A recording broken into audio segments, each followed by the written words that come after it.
On Monday, during the first day of the Senate confirmation hearings, New Jersey Senator Cory Booker took a moment to appreciate what he called overwhelming joy at the nomination of Judge Ketanji Brown Jackson to be the next Supreme Court justice. Take a look at the clip from C-SPAN. Judge, Your Honor, it's very good to see you. Forgive me, when you were in my office, you were focused on the hearings and a lot of the substance and had such great questions. I could not stop being just joyous that you were sitting in my office, and I couldn't stop bringing up to you the historical nature of this. Forgive me, I grew up in a small black church where I was taught to make a joyous noise unto the Lord. And this is not a normal day for America. We have never had this moment before.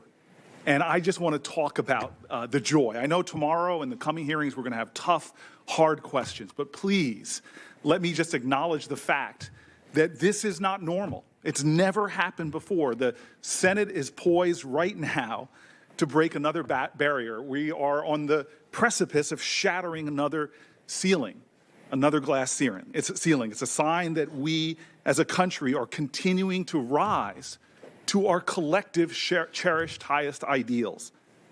I just feel this sense of overwhelming joy as I see you sitting there, as I see your family sitting behind you. You know, the greatness of America is that these imperfect geniuses at our founding founded a nation different than any before in human history. It wasn't because we all prayed the same or looked the same. They put forth in a constitution the best hopes for humanity. And the story of America, I think, is a testimony to this world of what diverse people can achieve. It's been said by so many of my colleagues about the fact that we have had 115 Supreme Court justices, and we shouldn't diminish the accomplishments of mostly these 108 white men. They were extraordinary patriots who helped shape this country. But now we are seeing to the highest court in our land a hopeful day like this.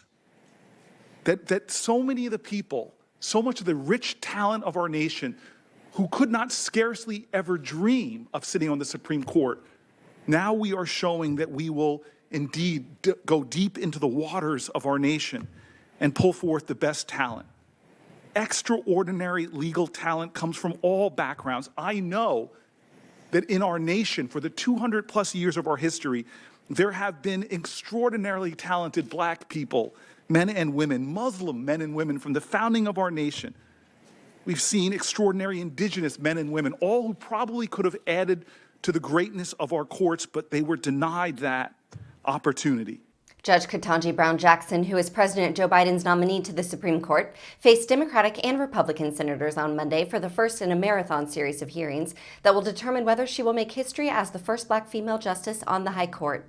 While the real fireworks are likely to be on display Tuesday and Wednesday, when senators will question the judge directly, opening statements showed that lines of support and objection are already being drawn up.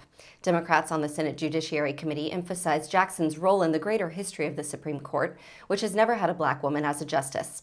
Senate Judiciary Committee Chairman Dick Durbin said, "You, Judge Jackson, can be the first," noting that being the first isn't always easy. "Today is a proud day for America," he said. Several Republicans tried to draw a contrast with the spectacle of past hearings for nominees selected by GOP presidents, including Associate Justice Brett Kavanaugh. In that case, Kavanaugh was accused of decades-old sexual misconduct, allegations he denied. Senator Ted Cruz of Texas said, "This will not be a political circus. This will not be the kind of character smear that sadly our Democratic colleagues have gotten very good at." Marsha Blackburn, one of the most outspoken Republican critics of Jackson's nomination, promised tough questions for the nominee at the hearings, but said that they would be asked respectfully. Blackburn's complaints about Jackson include issues of parental rights, trans athletes, education policy, mask mandates, criminal justice, court packing, and the length of prison sentences for child pornographers. Blackburn's criticism echoed those of other Republicans, though there is no indication that they have the votes to derail her nomination.